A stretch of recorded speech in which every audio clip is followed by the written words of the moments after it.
Hello, I'm Annette Young and welcome to the 51%, a show about women reshaping our world. Coming up, how the sisterhood gets left behind when Chinese women discover their husbands are cheating on them.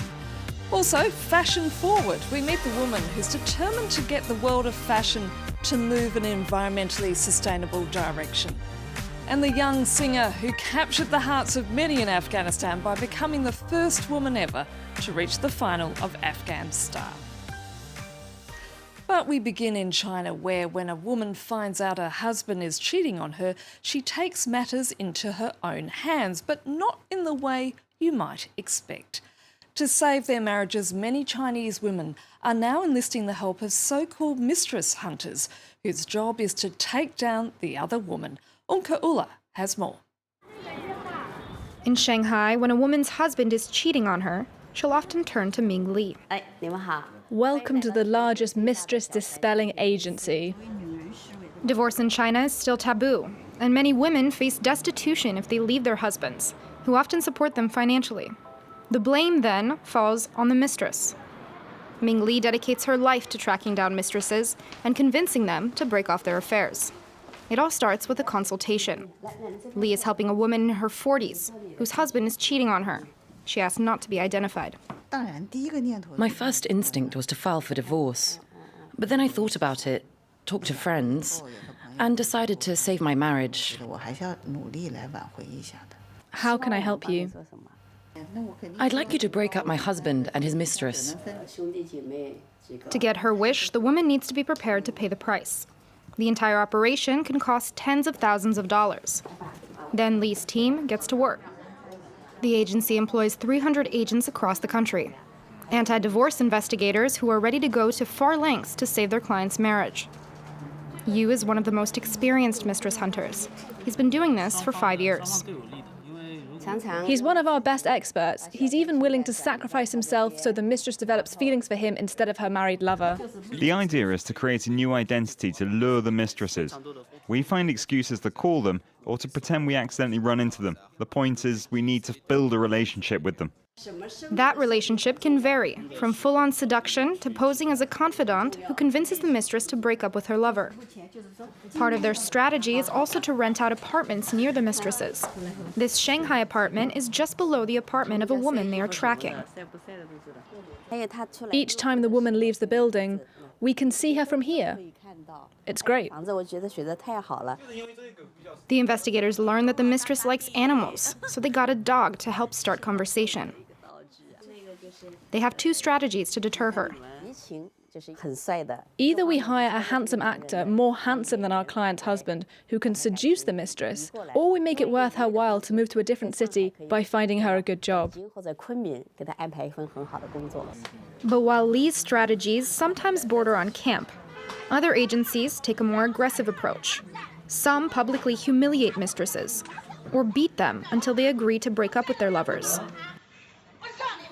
For Li, it takes about 6 months on average to close a case. But those who are patient reap the rewards.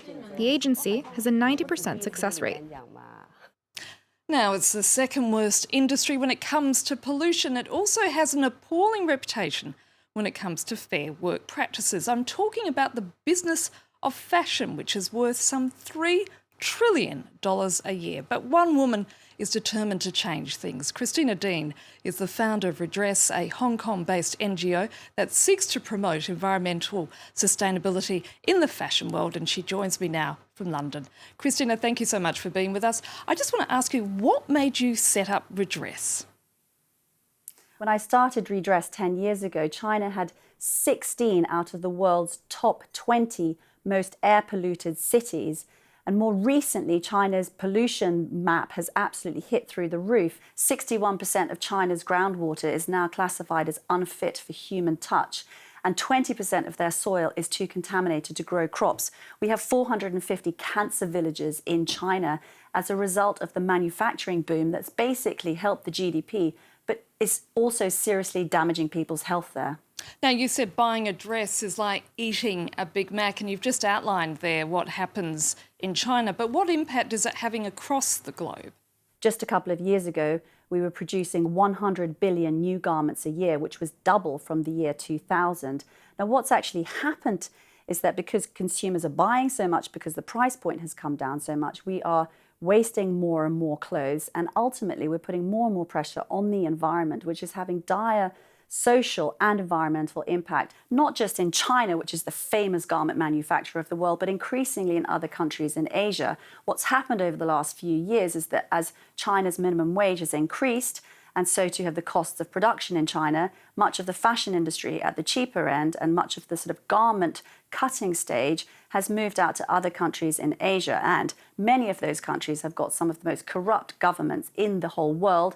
And many companies are being able to benefit from that by being able to create clothes at a very low price point by benefiting from low workers' pay. Now, given its massive contribution to global pollution, is the fashion industry actually listening to what you're saying, Christina? Well, the fashion industry is absolutely acutely aware of its position on pollution. There is no fashion professional out there with a pulse that is not worried about this. You can't deny it. The fashion industry cannot continue to consume the resources and generate the amount of pollution that it's doing. This is a business risk that's going on out there. We have a global population that's increasing. We have more and more people coming on the planet who need food. They need fibers as well. There is more and more competition for land, and food will beat fibers. The fashion industry knows that it's in for a very long-haul struggle when it comes to sustainability. And so, yes, fashion industry is taking this very, very seriously. As women, are we more likely to be aware of the impact of pollution and more proactive when it comes to defending the environment? Of all apparel production and consumption, it's estimated that 70% of the market is bought by women for women's wear. However, as we know with women, we have much more power than what we directly buy because we also influence the family's consumption and buying. So 80% of all consumption is actually influenced by the woman. And I'm so happy about that. I believe that women want to empower the world to be a better place. And I think that if we can do that through how we shop, I know we can change the fashion industry. Christina, you're just about to release a book called Dress with Sense, which is going to give people tips on how to effectively buy less. So what, in fact, can we do? As consumers, we need to get a handle on what we are buying, how we are taking care of our clothes in this case, and how we are discarding our possessions. We've got into a very ugly cycle of overconsumption, misuse and early disposal. Christina, I'm afraid we're going to have to leave it there. Thank you so much. Thank you so much. To Afghanistan now, where Zulala Hashemi has become the first woman to reach the final of the TV talent show Afghan Star. Still, despite the programme's immense popularity, it comes under constant fire from religious leaders for showing unveiled women singing and dancing. 18-year-old Hashemi may not have won in the end, but making it to the final was an achievement in itself, as Ellen Gainsford reports. Fighting for victory in a male-dominated competition. 18-year-old Zulala is the first woman in 12 years to make it to the final of Afghan Star, the local version of the talent show American Idol. It's an impressive accomplishment, even more so because she comes from the ultra-conservative Nangarhar province, home to followers of the Islamic State group and the Taliban. Zulala is the only singer in a family of politicians, but was lucky enough to be encouraged by her mother. Initially, when I took part in the show, I was very scared. But later, when I saw the support I received from the people, I forgot the fear and thought, I can do it. In the jury, Zulala has someone to look up to. Ariana Saeed is an Afghan pop star. She fled the civil war to settle in London. Through her songs, Ariana campaigns for women's rights in Afghanistan, where they're often victims of violence and abuse. Throughout the competition, she didn't hide her support for Zulala. Zulala coming to the finals means that people have started supporting women, and people are opening up their minds towards the female singers, and they're accepting female singers, which is amazing. I'm so happy. When Afghan Star started in 2005, Only 4 years after the fall of the Taliban, it faced criticism from conservative mullahs. But the show went ahead anyway, and used to be held openly with hundreds of people in the audience. But last year, the host network, Tolo TV, was attacked by the Taliban.